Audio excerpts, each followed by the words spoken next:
¿No se acuerdan?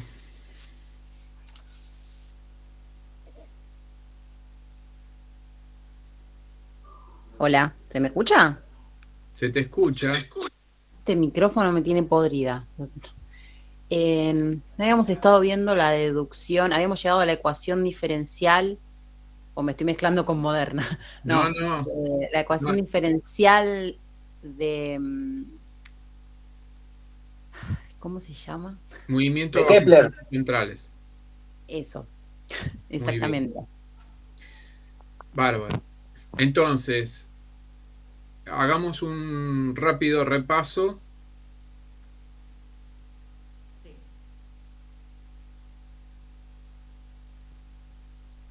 Teníamos al vector R y teníamos una trayectoria contemplada en el plano XY, una masa M, una masa M mayúscula acá, y tenemos una fuerza central, una fuerza que actuando en M chiquita apunta hacia M grande.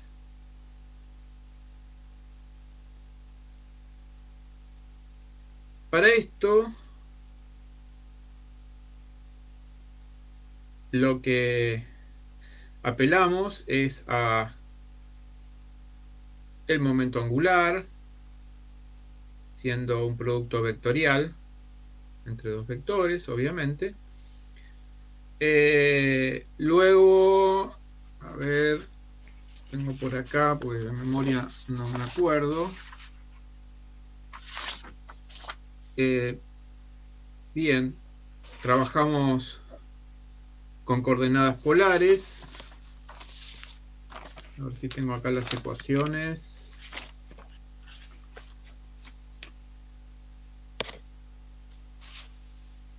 Bueno, trabajamos con coordenadas polares y vimos que había o podíamos escribir una fuerza de tipo radial, ¿sí? Que iba a ser igual a m r2 puntos menos r tita punto al cuadrado versus n, y una fuerza transversal que va a ser m r2 puntos 2 r punto tita punto l. Bien, entonces de acá podríamos, si sacamos las m's, lo que tendríamos serían las aceleraciones radiales y tangenciales, que todo esto venía de las coordenadas polares. Como vimos que no había fuerza de tipo transversal, ¿sí? Nos quedamos con la parte tangencial, ¿sí? Usamos también la ley de la gravitación universal.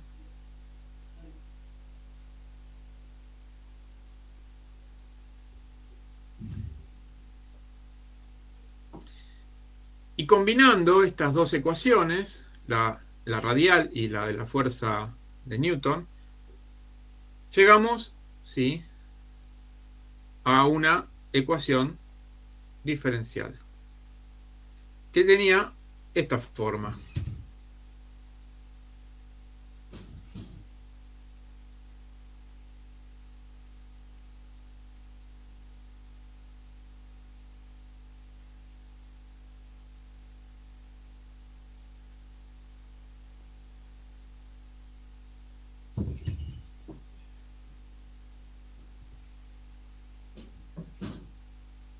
Ahora, esta forma la fuimos modificando y hicimos un cambio en donde llamamos U igual a 1 sobre R, Y también trabajamos con la siguiente ecuación, donde θ punto por r cuadrado era igual a una constante c, siendo c el cociente entre L y M.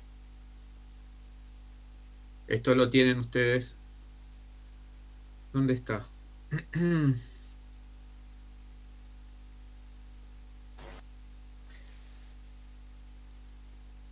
¿Quién falta entonces? Caltriti y Silva no está. Silva no está, ¿no? A Caltriti se acuerda que le habían dicho ayer que andaba más o menos el internet, Ah, no me sé qué dijo que andaba mal tenía. en internet. Sí, es verdad. Gracias. Sí. Sí. Bueno, con este cambio de variable, U sobre R, U igual a 1 sobre R, y teniendo en cuenta que θ punto por R cuadrado es igual a C, y que C era igual a L sobre M, entonces logramos reescribir esta ecuación, ¿sí?, de la siguiente forma. Quedó diferencial de U respecto de θ más U igual a Gm sobre C cuadrado. Parece ser bastante diferentes, pero es la misma ecuación escrita de otra manera. La R está acá, pero está enmascarada porque está en forma de U, ¿no? Donde U es 1 sobre R. El Gm sobre C cuadrado sigue estando, y bueno, quedó de una forma más compacta y más simple de poder resolver que en el que estaba arriba. Por eso todos esos pasos que hicimos para poder resolver esto. Pero bueno, ahora hay que resolver esta ecuación. La cuestión acá, y voy a apelar a algo que vimos el año pasado, ¿sí?, para no hacer todo de vuelta, que ya lo hicimos el año pasado, lo puedo hacer en este caso porque, bueno, porque el tipo de ecuación es similar al que vimos el año pasado. Si fuera distinto no lo podría hacer. Nosotros el año pasado vimos que la ecuación del movimiento armónico simple era de este tipo.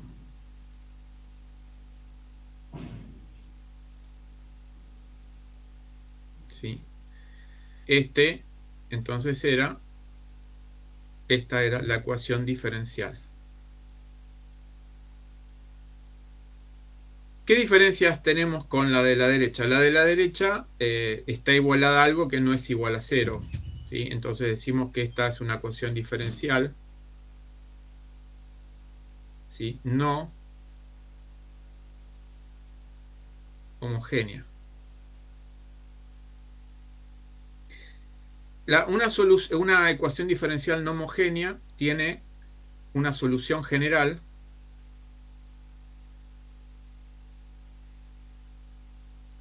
que va a ser igual a la solución homogénea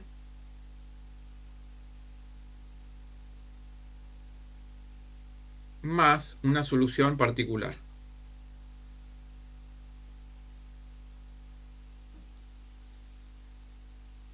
La particular no la sabemos, pero la homogénea podría esto resolverlo. ¿Cómo haría para resolver la homogénea? Bueno, me olvidaría que está el gmc cuadrado y pondría igual a 0. La haría homogénea y con eso podría obtener la solución homogénea. Y luego tendría que encontrar la particular. Pero la homogénea yo la puedo sacar, porque esto ya lo hicimos, y vimos que una de las soluciones acá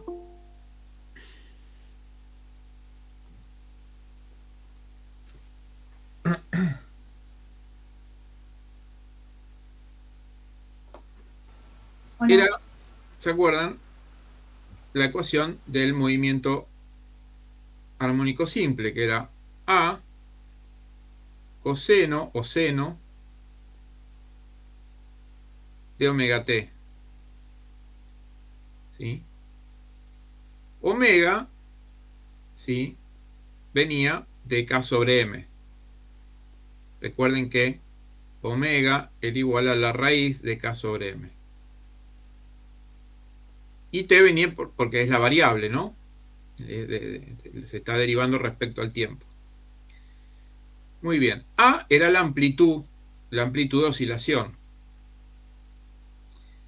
Ahora bien, si yo hago esta comparación, con lo cual no quiere decir que todo lo que yo pongo acá sea lo mismo físicamente que lo que está acá. Pero si yo tengo X, y esto lo vamos a escribir por acá, yo puedo escribir, en vez de X, voy a escribir U.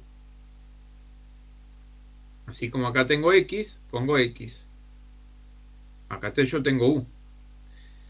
Voy a escribir una A. Después vamos a ver qué significa esta A, porque no necesariamente quiere decir lo mismo que acá. Yo la llamo A, pero no quiere decir que esta A signifique lo que significa la A acá. Después viene el coseno.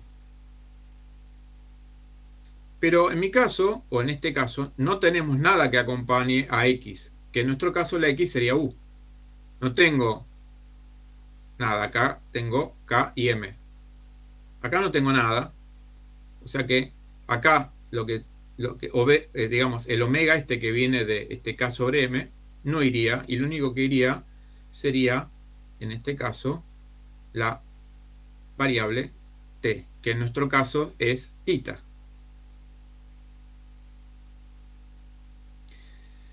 Entonces, ¿se acuerdan el año pasado que para llegar a esta solución,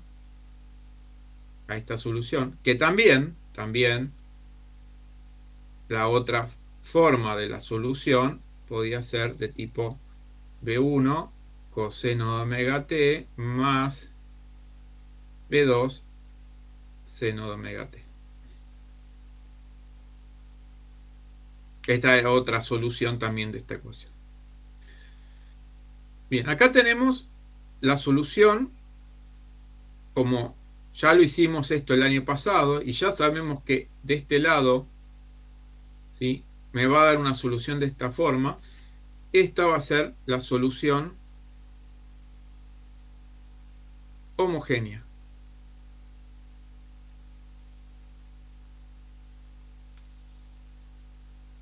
O sea que tenemos este pedacito fácilmente gracias a que ya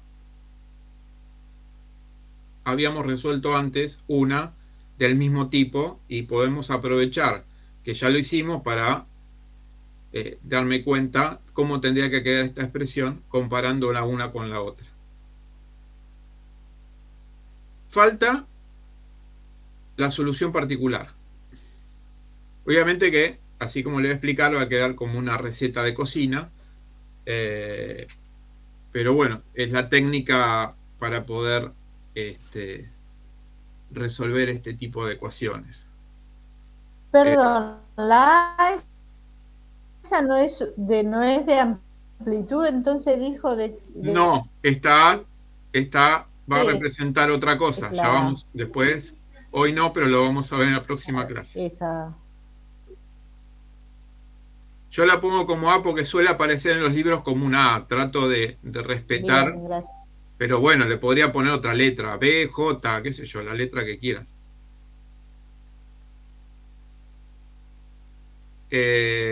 Bueno. Ahora tenemos que buscar solución, o buscamos la solución particular.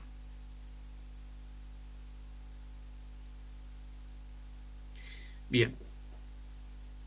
Cuando uno busca la solución particular, tiene que fijarse qué es lo que tiene acá. Yo acá lo que tengo es una constante. ¿Sí? Tengo una constante. Y lo que hay que proponer como solución es un polinomio de un grado superior a una constante, que es un polinomio de grado ¿sí? De primer grado. Si tuviera un polinomio de primer grado, sería uno de segundo grado. Entonces, U va a ser algo así. Como una función lineal. Pero en vez de estar con la t, o sea, va a ser de tipo ax más b, como la de una recta.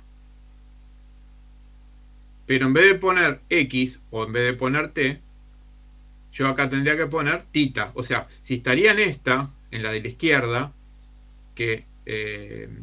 y fuera no homogénea, yo tendría que poner at más b. Pero acá, como está en función de tita, pongo a tita más b.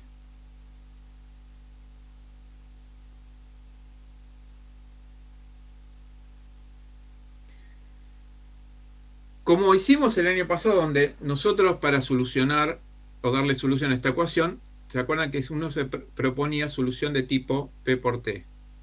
O sea, una exponencial.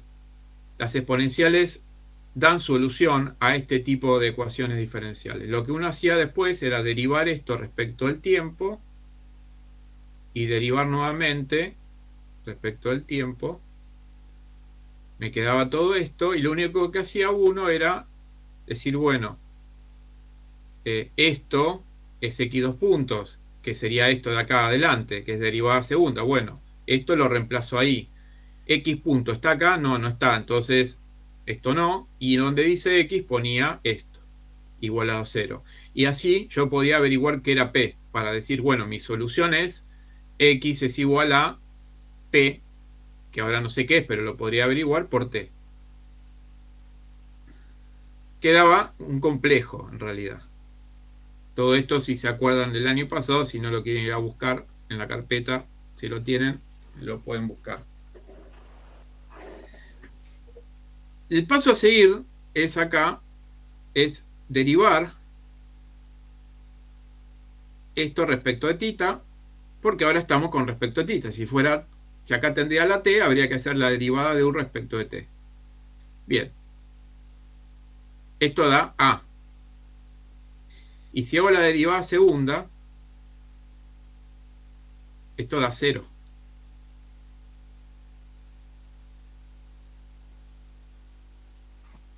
Entonces, yo tengo que retomar la ecuación diferencial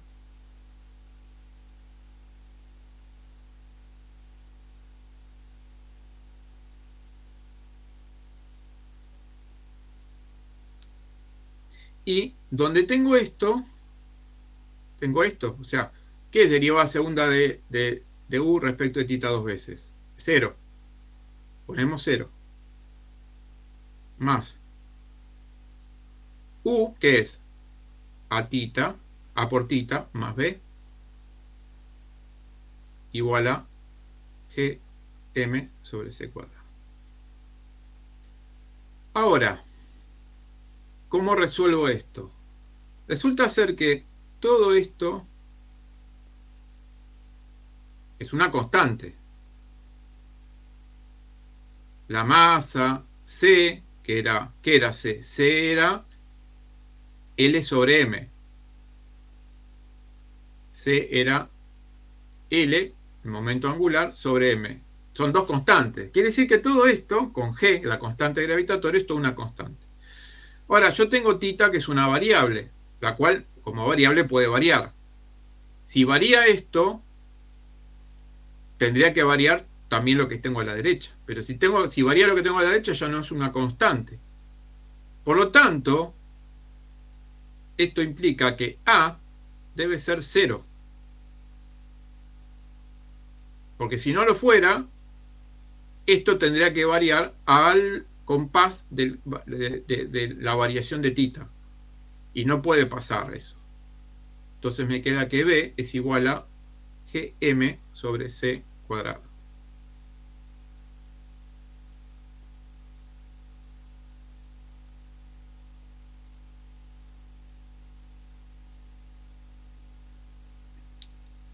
O sea que mi solución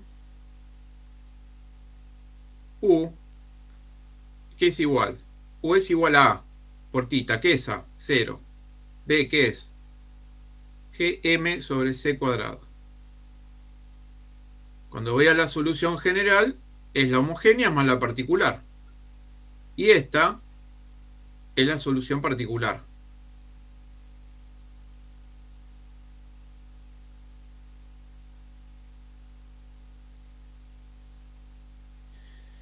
Entonces, si escribo nuevamente, me va a quedar U es igual, ¿sí?, a A coseno de tita más Gm sobre C cuadrado. Dicho así, no dice demasiado, ¿sí? Pero yo acá tengo anotada una ecuación que es interesante compararla.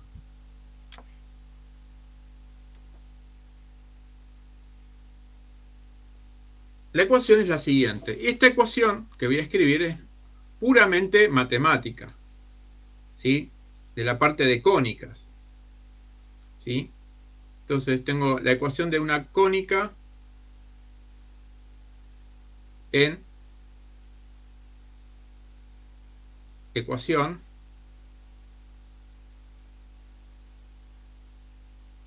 de una cónica en coordenadas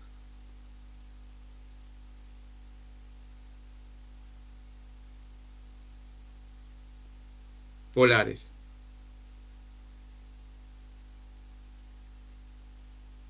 Bien.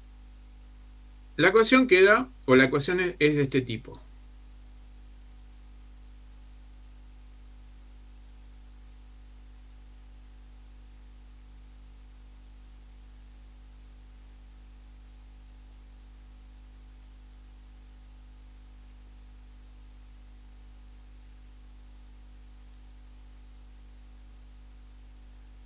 Bien. P' se llama semilado recto, que es un parámetro de las cónicas en coordenadas polares. E es la excentricidad, ¿sí? Y después tenemos el coseno del ángulo que se forma en esa cónica. Si voy a un caso particular del... Voy a ir a... Pero me parece, no sé si escuché bien. ¿P' era la excentricidad o E? No, P' es... Ahora les muestro en un dibujo qué es P', qué es P' en términos geométricos. Ok. Lo tienen en la carpeta, pero bueno. Creo que acá lo podemos ver.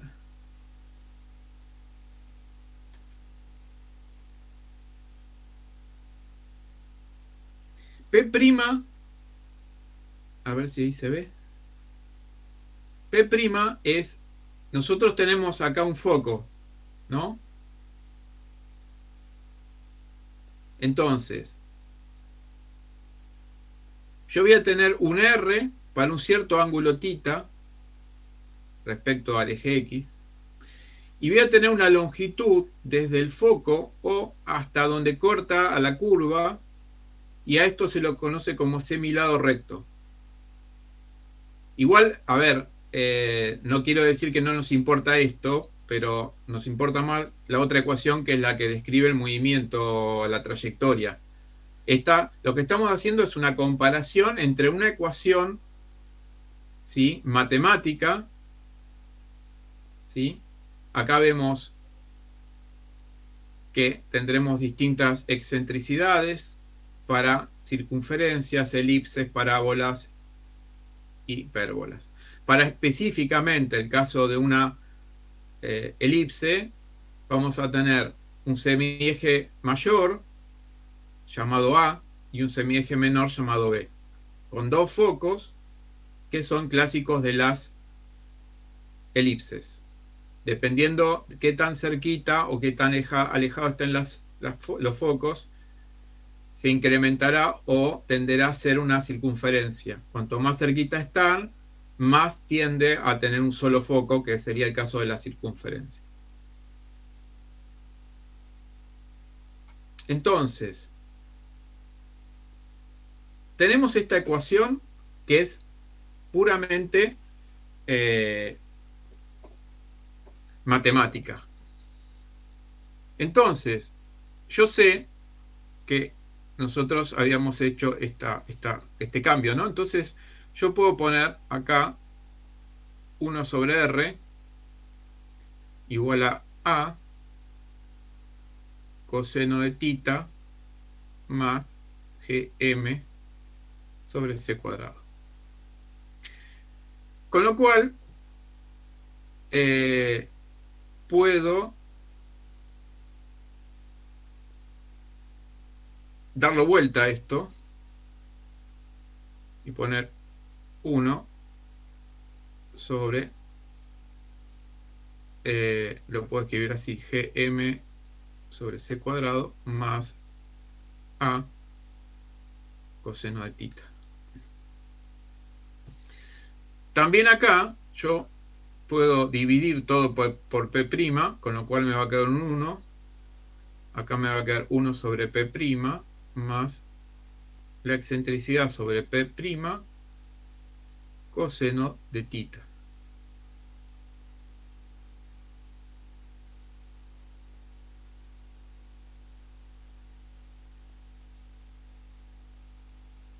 Y acá podemos empezar a encontrar, ¿sí?, ciertas relaciones, ¿no? Empezamos a notar la similitud que hay entre una ecuación, la cual la hemos hallado a partir de simplemente trabajar con coordenadas polares y con una fuerza central, y llegamos, en definitiva, a una ecuación similar a una ecuación referida a cónicas. Con lo cual nos quiere decir que las trayectorias posibles que va a tener un movimiento con las condiciones que pusimos, o sea, con fuerzas centrales, tiene que ser hipérbolas, parábolas, elipses o, en casos muy particulares, circunferencias. Entonces, cuando tengo un cuerpo M, el cual una M minúscula, no importa, se acerca con un cierto valor de velocidad, tienen esas posibles situaciones, elipses, hipérbolas, parábolas. No necesariamente que se cumpla una órbita de tipo cerrada, quiere decir estabilidad, pero puede ser.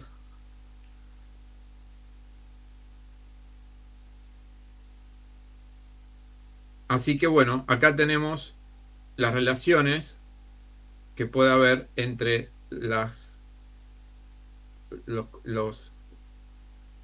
cantidades físicas con las geométricas, ¿sí? Y estas van a ser de ayuda luego para poder encontrar soluciones a situaciones particulares.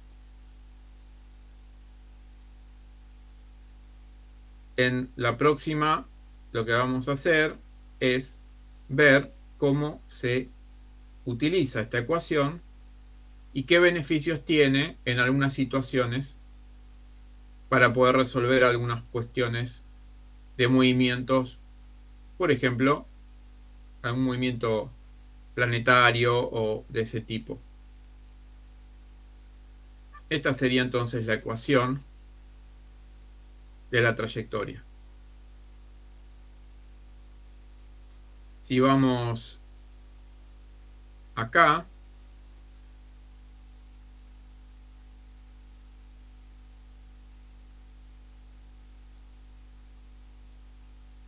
¿sí? Acá tenemos las dos ecuaciones. Esto está en la carpeta y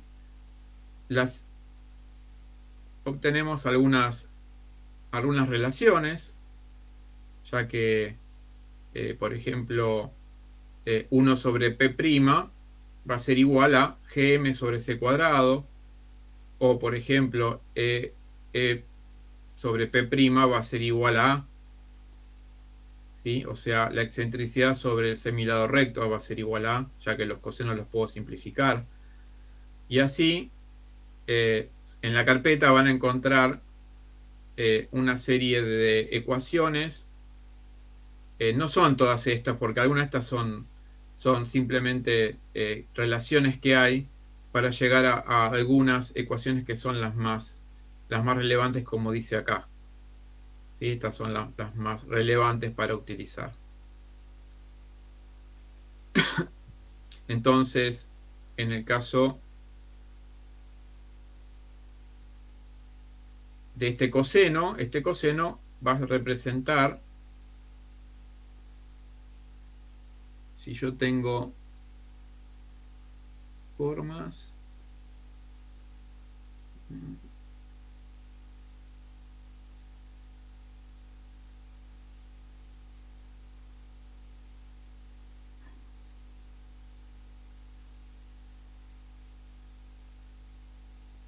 bueno, si yo tengo los dos focos y supongamos que acá está el Sol, vamos a tener la posición acá en un determinado instante con un cierto ángulo θ, ¿sí? Entonces, yo, si conozco GM, sé que es L sobre M,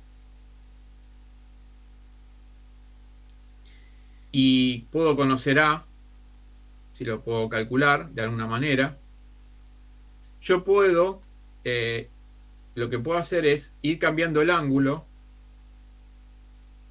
y puedo ir conociendo cuánto vale R para diferentes ángulos.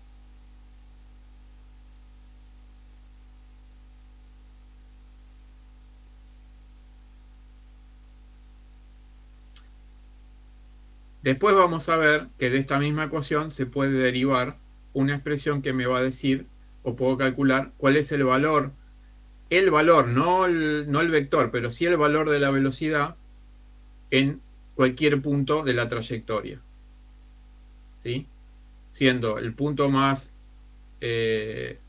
cercano y el más alejado conocidos como perihelio y afelio.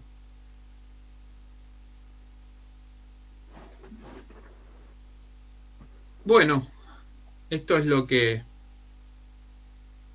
quería ver hoy. Por ahora no se ve la aplicación, lo veremos el jueves que viene. Pero por eso el jueves vamos a empezar a ver algunas situaciones donde se pueda utilizar esta ecuación y ver su utilidad.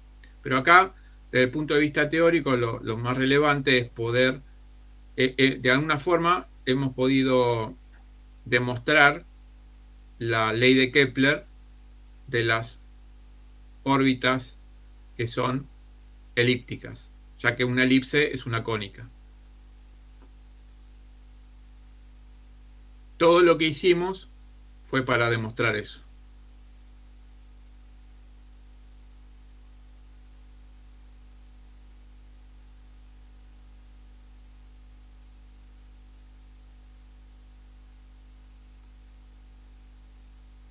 ¿Sí?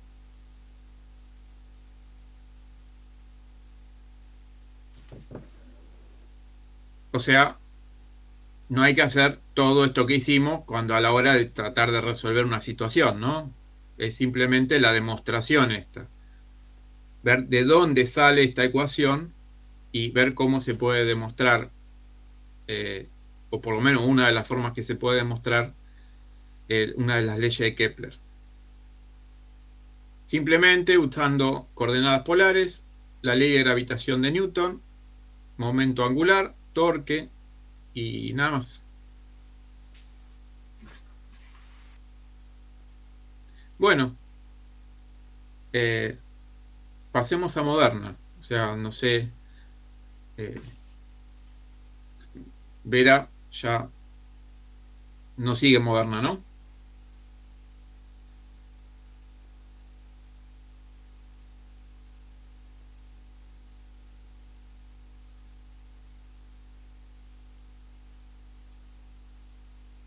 Bueno, ya que me contestan,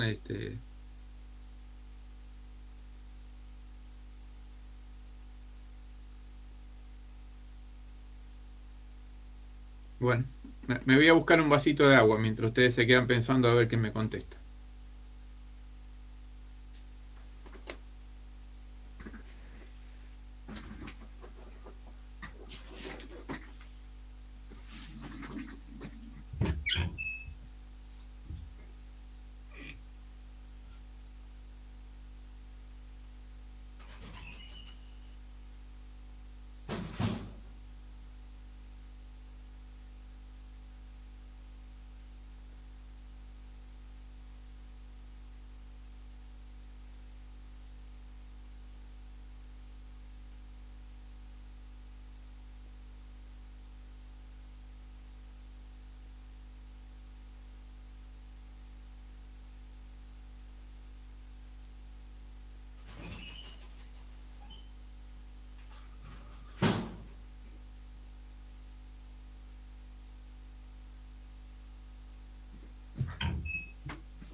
Bueno, sigamos con Moderna entonces. Bien, quería ver un poquitito más en detalle algo que vimos ayer, aunque me estoy adelantando, pero me quedé con ganas de ver un poquitito más en detalle lo de los conitos esos que estuvimos hablando. Así que me fijé la forma de poder dibujar unas cositas como para que se entienda mejor. Y voy a ir al simulador que vi ayer. Después seguimos con los ejercicios que iban a hacer o que querían hacer o no sé. Ah,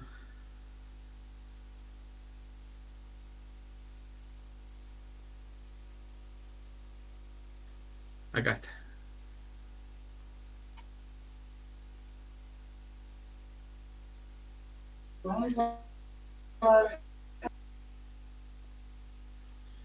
Bien. Esto lo vamos a retomar más adelante, pero quería ver algunos detalles que me parecieron interesantes. Ayer hablamos de que el eje vertical es el eje del tiempo, más allá que esté multiplicado por c, eso en realidad está hecho para que... Alguien tiene el micrófono abierto. No está compartiendo pantalla, profe. No sé si estaba compartiendo o no. Pueden hablar ustedes. Sí, puedo, pero cada vez que tengo que hablar tengo que desconectar todo el auricular, se me traba la pantalla. Me dijeron que tenés que dar 2 vueltas a la manzana corriendo también. Sí, más o menos. Recién fui a buscar agua también. Bueno, listo. Yo no pregunto nada y listo. Hablo y si alguien quiere decir algo, lo dice. Tenemos, entonces, decía que este eje, estos que son ortogonales, son del sistema, el sistema que llamamos S, que es el sistema que está en reposo. Y después tenemos Ahora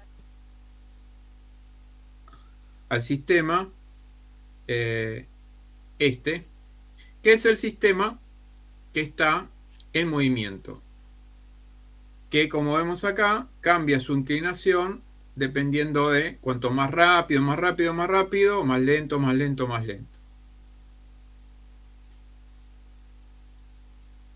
Entonces, este es...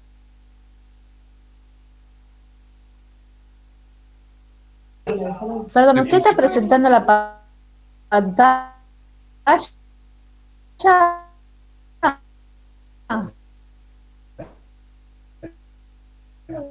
¿Estoy presentando pantalla?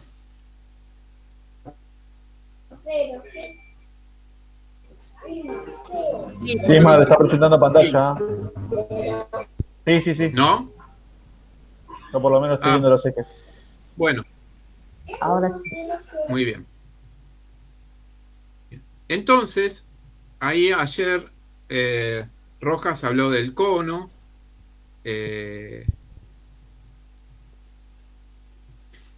Yo ahora lo voy a borrar el cono, pero lo voy a dibujar en color azul tratando de seguir lo mejor que pueda.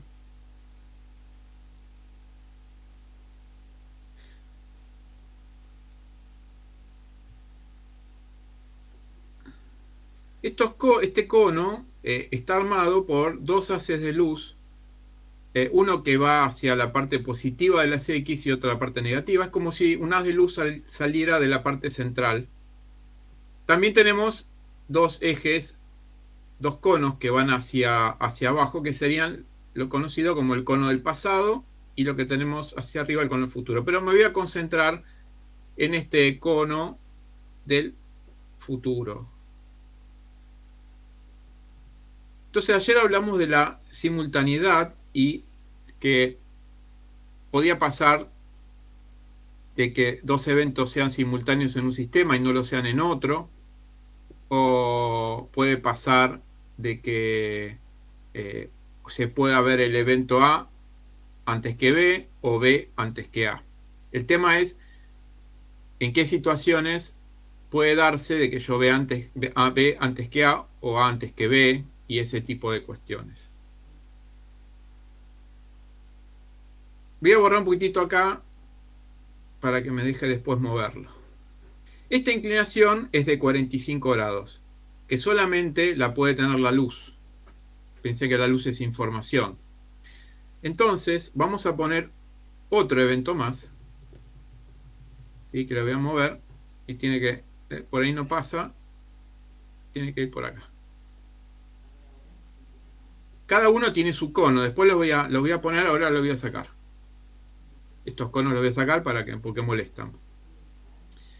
Bien, acá tenemos dos eventos, ¿sí? El azul y el rojo, de los cuales podemos trazar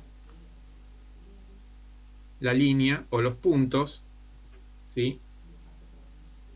Por ejemplo, acá tenemos el tiempo en el que el sistema prima observa este evento, y en el origen lo observa también el sistema prima.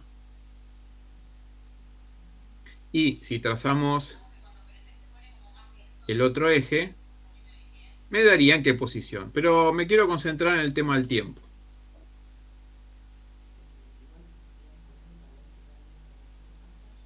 Ahí estoy trazando el tiempo en el cual el sistema en reposo percibe el evento rojo. También en el origen percibe el evento azul. Quiere decir que el evento azul es percibido cuando ponen en cero sus relojes, tanto el sistema S, que es el que está en reposo, como el sistema S', que es el que está en movimiento. Ahora, después cada uno tendrá una percepción que puede ser distinta respecto del evento rojo. Digamos, el S' percibirá el evento rojo en una posición y en un tiempo prima, y S percibirá la posición y un tiempo que será tiempo de el que está en reposo, o sea, el tiempo S. Si yo muevo, ¿sí?, en otra posición o en otra posición, ¿sí? Siempre, ¿sí?, notamos que para los dos va a ocurrir primero el evento azul y luego el rojo. O sea, no hay forma de que esto se perciba al revés. Primero el rojo y después el azul. Ayer hablamos de que mientras las líneas que unen los dos eventos tengan una inclinación, cuando digo las dos líneas que unen el evento, me refiero a si yo trazara esta línea acá. Como vemos, la línea que une el azul con el rojo está dentro de lo que es el cono dibujado. Esto quiere decir que mientras esté dentro del cono, la información del azul al rojo puede darse porque no es necesario que supere la velocidad de luz. Y el evento azul puede ser causante del rojo. Puede ser que no tenga nada que ver, pero es posible que sí sea. Y esto va a pasar mientras yo me maneje dentro. Bien, esto puede pasar también, que se siga manteniendo, que el evento rojo sigue siendo percibido luego el azul, aun cuando estoy por fuera. Pero en este caso, ¿sí?, si yo quiero unir, como hice recién, con una línea, ¿sí?, estos dos, ven que la inclinación ya supera a la del cono, y esto me está queriendo decir que no es factible que el evento rojo haya sido producido por el azul. También puede darse la situación acá. Fíjense, si yo pongo el evento rojo ahí y me fijo dónde cae en el eje del tiempo, cae acá, que es anterior al azul. O sea, ahora este sistema S' va a hacer percibir el evento rojo primero que el azul, cuando el sistema S sí va a percibir primero el azul y acá después el rojo. ¿Esto puede darse? Claro que puede darse. Lo que no va a ser es que podemos decir que el azul sea causante del rojo, ¿sí? O sea, el azul no es causante del rojo. ¿Se entiende? Entonces, ¿podemos ver invertido los eventos? Sí, los podemos ver. Pero en ese caso, la situación es que uno no es causante del otro.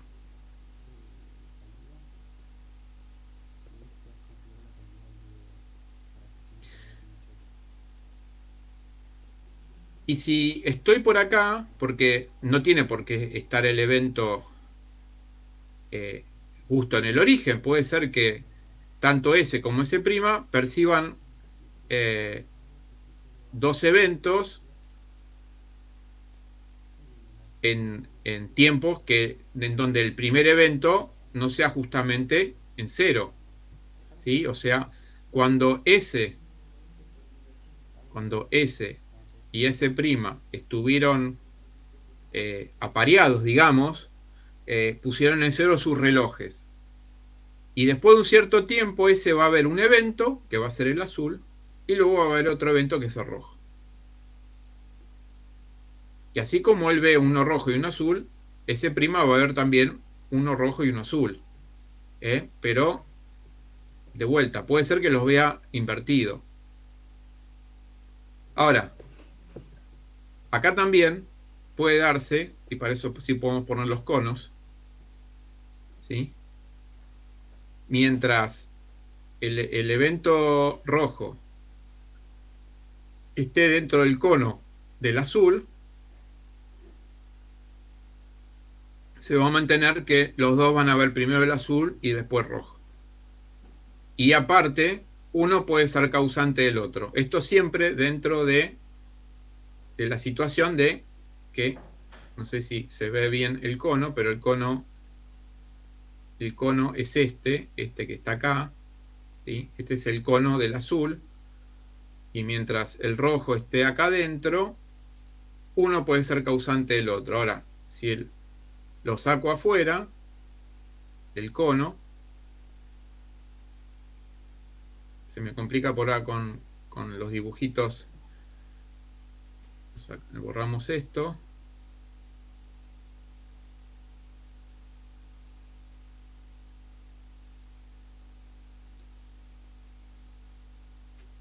Entonces, mientras esté dentro del cono, que es esto, el azul puede causar al rojo. En cuanto sale acá, ya no, porque nuevamente la línea que une el azul con el rojo supera a los 45 grados, que es la línea del cono que sale del azul. Entonces, tenemos situaciones, por ejemplo, como la de los dos rayos que caen en el tren, que son percibidos simultáneos.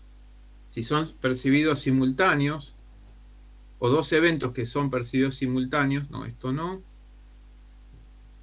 Vamos a borrar.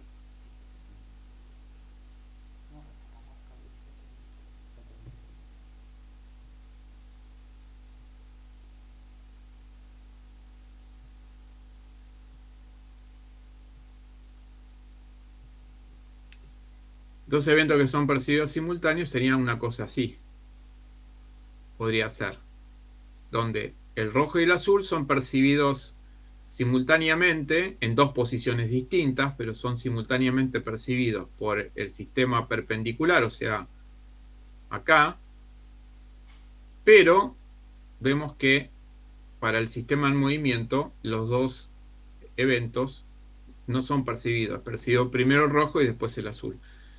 Pero aparte, si yo quiero unir el rojo con el azul, claramente esto no puede ser uno causante del otro. Son dos eventos separados, ¿sí?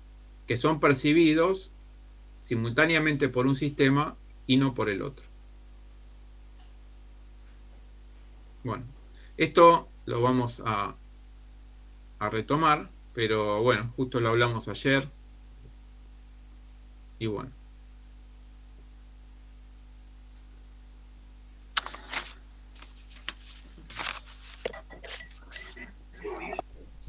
O sea que la partícula azul, por más que la luz esté no esté en el origen, esté en cualquier punto dentro del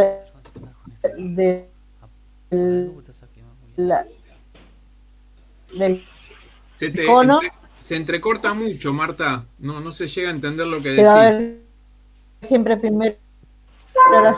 Parece que estás en un túnel, Malto. ¿Cómo? Pareciera que estuviera en un túnel, se le entrecorta. Sí.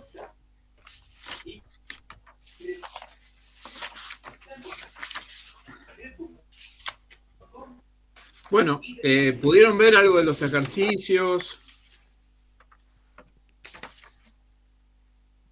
Profe, yo quería hacerle una consulta con respecto a los puntos que vimos ayer.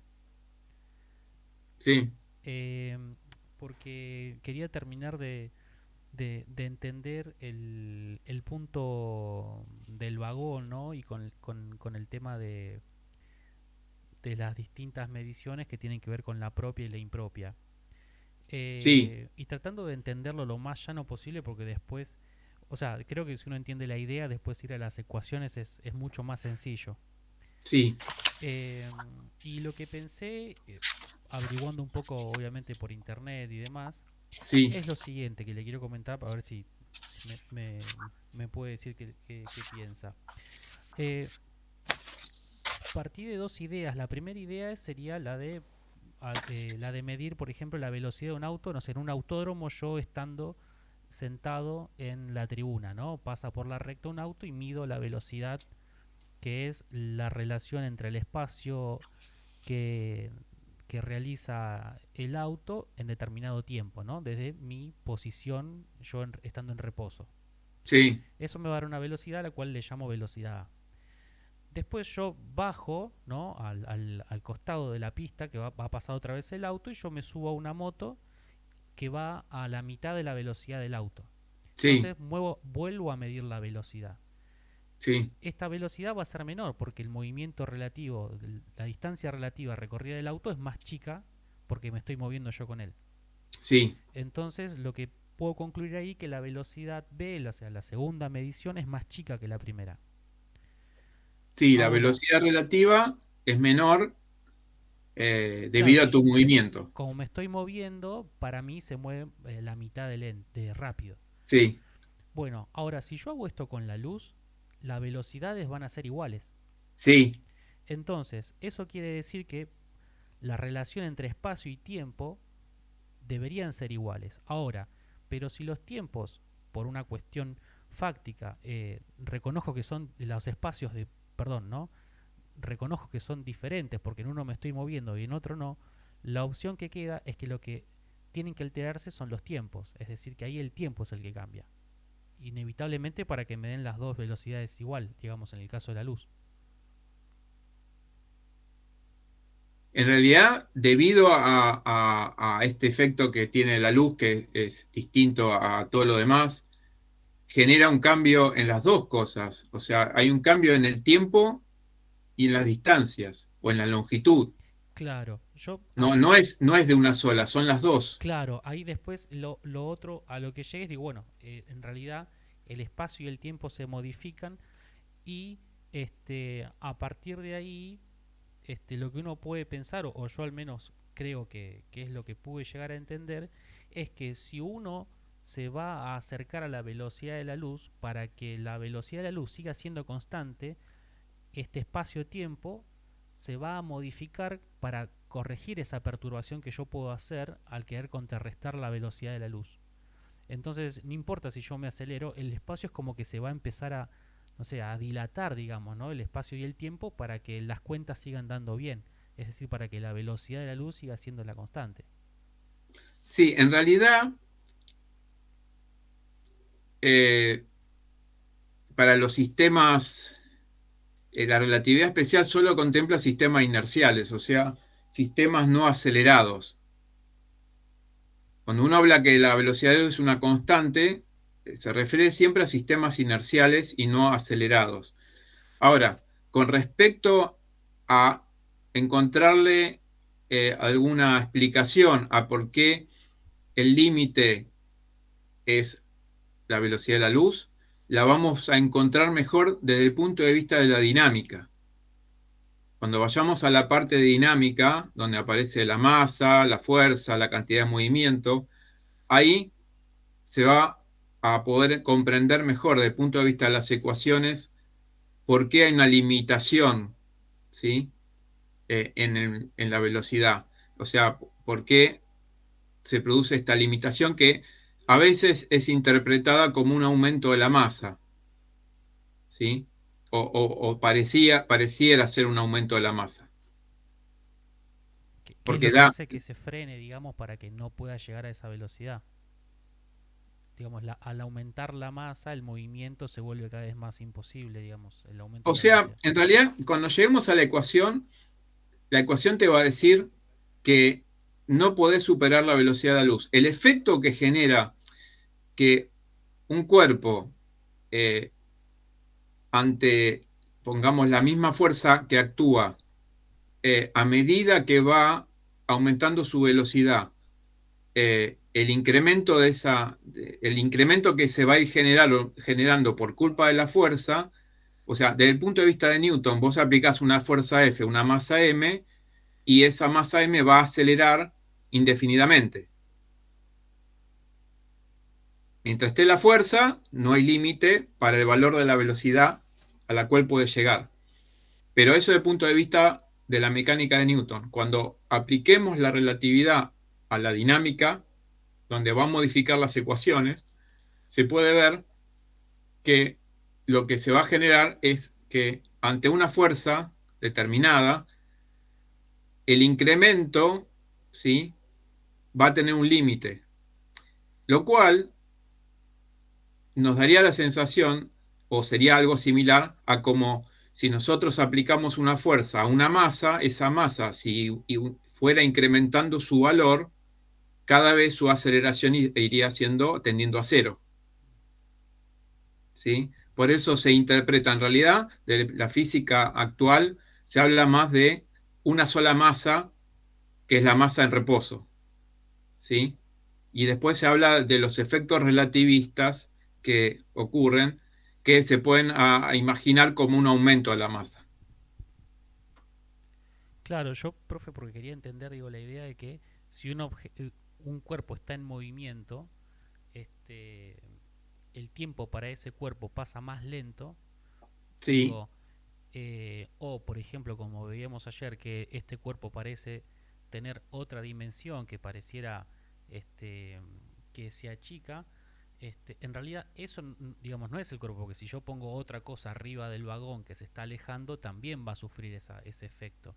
Entonces, Uh-huh. digo, lo que estaría modificándose es el espacio, digo, a eso voy como para poder entender, o hay que esperar a ver la dinámica para poder entender y comprender No, mejor no, la el tema de situación. contracción de longitudes y eso no, lo que se puede entender mejor de la dinámica es cómo poder entender por qué hay un límite en el valor de la velocidad. O sea, desde la dinámica no está justificando que la luz sea una constante. Lo que podés justificar es por qué el límite, porque estas son dos cosas. Una que sea un límite, pero eso no quiere decir que sea un límite que tenga que ser medida por todos por igual. En realidad sí, se dan las dos cosas. La velocidad de la luz en el vacío es una constante independiente de cualquier sistema inercial y a su vez es un límite. Sí, sí, yo, profe, porque capaz que me Igual confundía por ahí no con... llego a entender bien No, porque yo, claro, lo que vos no entendés. claro, yo lo que quería plantearles con respecto al tema de que el vagón se aleja y tiene una distinta longitud, ¿sí? Eh, eh, ese distinto tamaño que tiene porque se aleja está debido a fenómenos que tienen que ver con la luz o con el espacio debido a ese movimiento y el tema este de la relatividad, de que al moverse modifica también el espacio. Todo, de vuelta, la culpa de todo esto, o sea, de la contracción de longitudes y la dilatación del tiempo, es la cuestión de que la luz es una constante y que es medida por igual por todos los sistemas inerciales. A partir de que vos involucrás eso en las ecuaciones, como vimos antes, esas te llevan a la cuestión esta, inevitablemente, de la contracción de longitudes y la dilatación del tiempo, pero la raíz de todo es que la luz es una constante. Y esta es una constante universal, o sea, ahí ya no podés dar una explicación.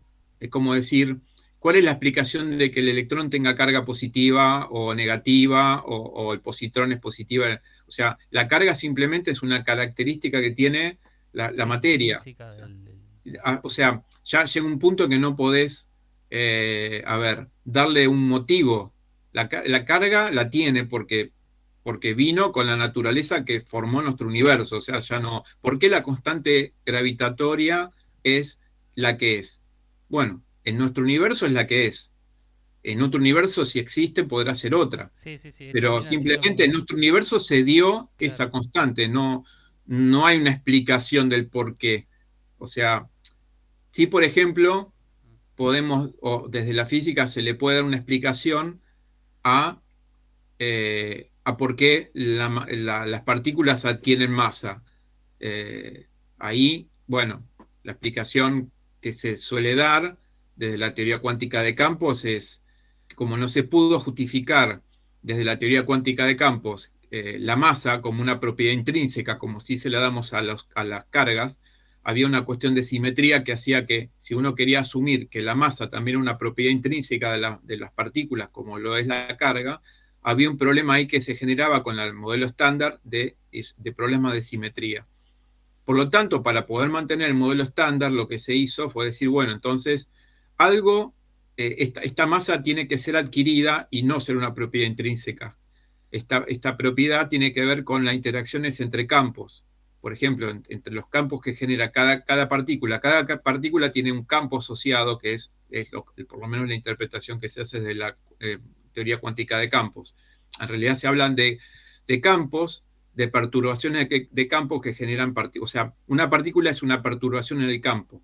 Se habla más de campo que de partícula, cuando es al revés, como uno lo trata en la secundaria. Habla todo de partícula, partícula, partícula, del modelo estándar y de la teoría cuántica de campos. Se habla de campos donde las perturbaciones son las partículas.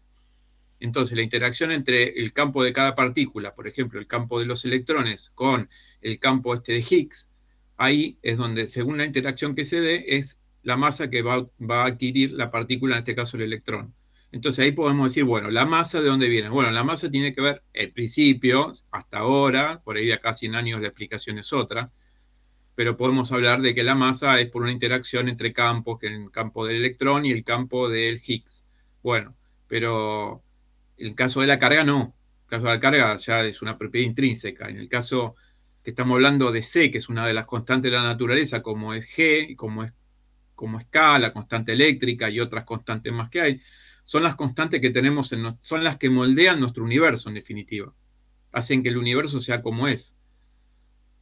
Lo que se ha visto, que cualquier mínima variación que se le quiera dar a esas constantes, hacen que el universo sea totalmente distinto al que tenemos ahora. Eso es también lo que se ha visto en modelos computacionales y en cálculos que han hecho. O sea, llama la atención que estas constantes, de las cuales depende, por ejemplo, la interacción gravitatoria, la interacción eléctrica, gracias a la interacción eléctrica se forman los átomos, se forman las moléculas, gracias a la fuerza fuerte se forman los núcleos, gracias a otro tipo de interacciones, como la de Higgs, le otorgan masa, y así sucesivamente. ¿Cómo puede ser que no admitan un mínimo cambio y que el universo podría llegar a ser igual? Y bueno, aparentemente no.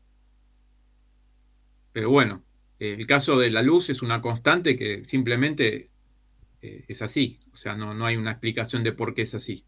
Lo que podemos ver es que si es así, por eso Einstein no lo demuestra, Einstein lo postula. Te dice, esto es así, aceptalo o no lo aceptes, pero bueno.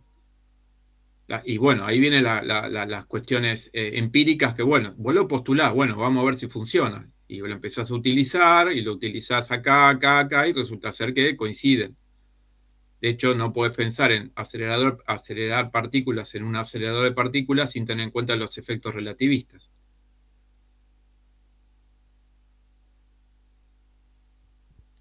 Claro, sí, también había visto, creo que se aplican en Google Maps para hacer los GPS.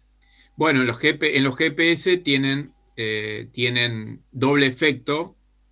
Se encuentra el tema de la dilatación del tiempo debido a la relatividad especial, que es debido al movimiento del satélite respecto a la Tierra, pero hay otro efecto que también afecta al tiempo, porque no es solamente el movimiento que afecta al tiempo, también los campos gravitatorios. Entonces, como el satélite se encuentra a varios kilómetros de la superficie terrestre, el tiempo transcurre de forma distinta allá, a varios kilómetros, que acá en la superficie. En realidad uno se contrapone al otro. En una es una dilatación y el otro es una ampliación, no sé cómo llamarlo. Para un lado tenemos que contar que aumenta y para el otro lado como que disminuye. Depende de lo rápido que se mueve el satélite, lo lejos que está, nos va a dar un resultado positivo o negativo de corrección. Pero hay que tener en cuenta las dos correcciones, la relativista desde el punto de vista de la especial, que solamente tiene en cuenta el movimiento, y después el efecto del campo gravitatorio, que es distinto allá a varios kilómetros que acá. Y se comprobó que el tiempo transcurre también distinto acá, en la superficie terrestre, que a 10.000 metros de altura. Pero ahí no es un efecto de cuestión de movimiento, sino tiene que ver con la parte de campo. Eso ya tiene que ver con la relatividad general.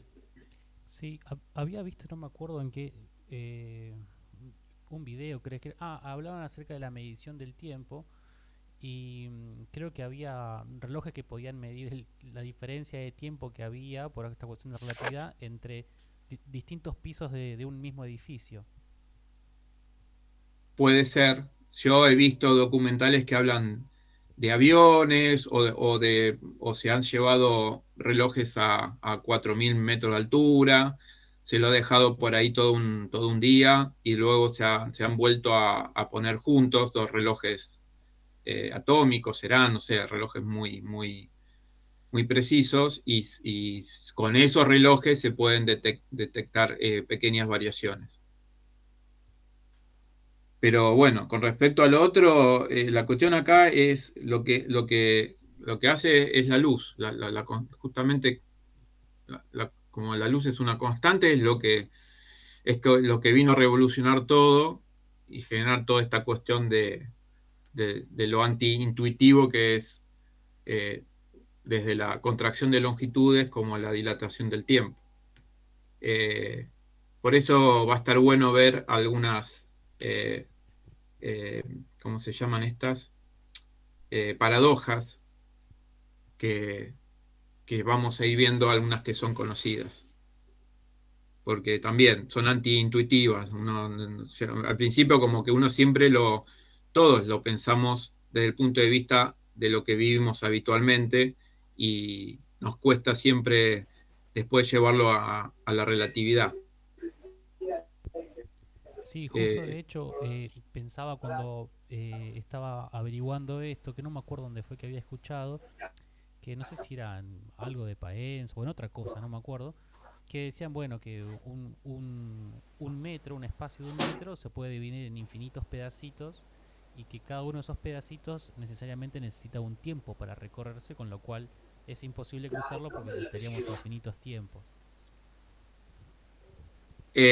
Bueno, es un tema que está, sí, si bien creo que desde el punto de vista general se sigue adoptando al espacio como continuo, es muy posible y se evalúa que tanto el espacio y el tiempo sean discretos. Así como la energía es discreta, también lo pueden llegar a ser el tiempo y el espacio. O sea que uno va como asaltando De A1 a 2 a 3 y no Claro, por 1,1, exactamente. 1,2. Uh-huh. Sí, creo que hay una teoría nueva del, del universo o algo así que la postuló creo que un inglés acerca de que habla que la construcción del espacio son como figuras geométricas. eh, no me acuerdo, que era...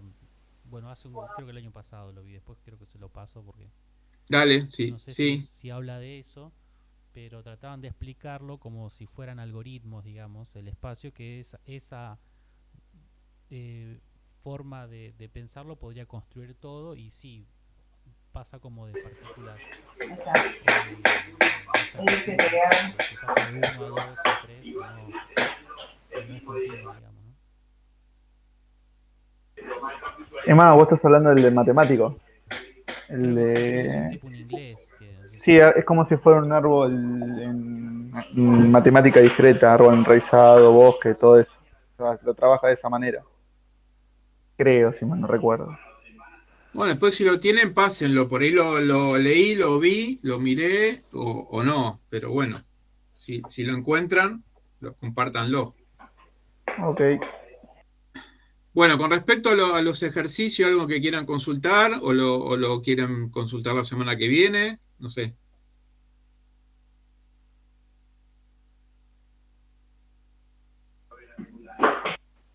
Por mi parte, yo preferiría tranquila hacerlo bien el fin de semana, sentarme tranqui, porque no me parecieron muy Y verlos fáciles. la semana que viene. Sí, para poder sentarme el fin de semana tranquila, porque entre semanas se me complica mucho y la verdad que no me parecieron para nada fáciles, me costaron bastante. Como ustedes quieran, o sea, nosotros nos juntamos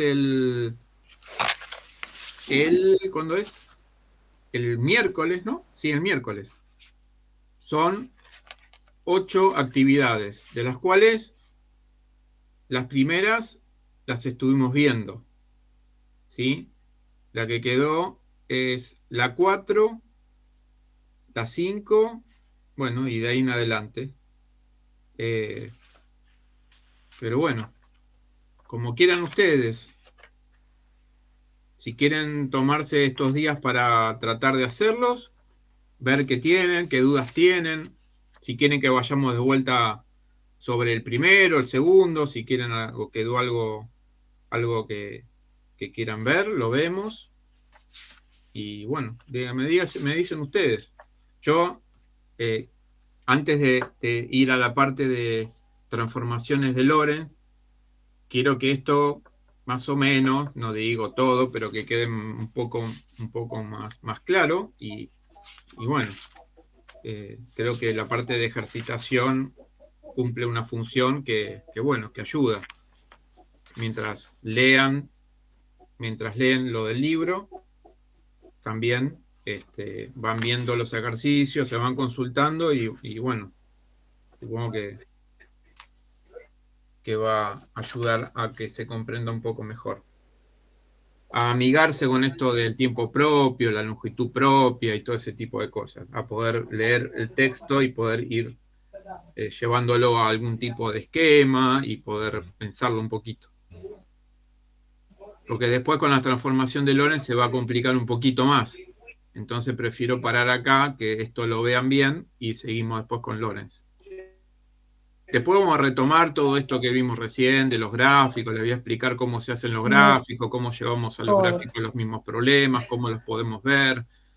Todo eso lo vamos a ver para después irnos a la parte de dinámica. Pero bueno, díganme ustedes y bueno. Yo estoy igual que el resto de los chicos. Trabajo, llego a casa y a conectarme de vuelta. Bueno. Hice hasta el cuarto y corté ahí, soy sincero. Está bien, lo dejamos para el miércoles que viene. Ahí ya, si se comprometen a ponerse a hacerlos, tratan de hacerlos, a alguno les saldrá, a alguno no les saldrá bien, les saldrán todos bien por ahí. Qué cosas anoten, qué cosas les quedó en duda, qué cosas no, lo que sea. ¿Sí? Y nos tomamos todo el miércoles para rever uno por uno. ¿Sí? ¿Les parece? Sí, profe. Sí. Por mi parte está bien. Después, bueno, si tienen esos videos, quieren verlo, o vos, Rojas, algo que quieras traer y comentar, lo que vos quieras, bueno, lo vamos viendo y listo. Bueno, profe, no hay problema.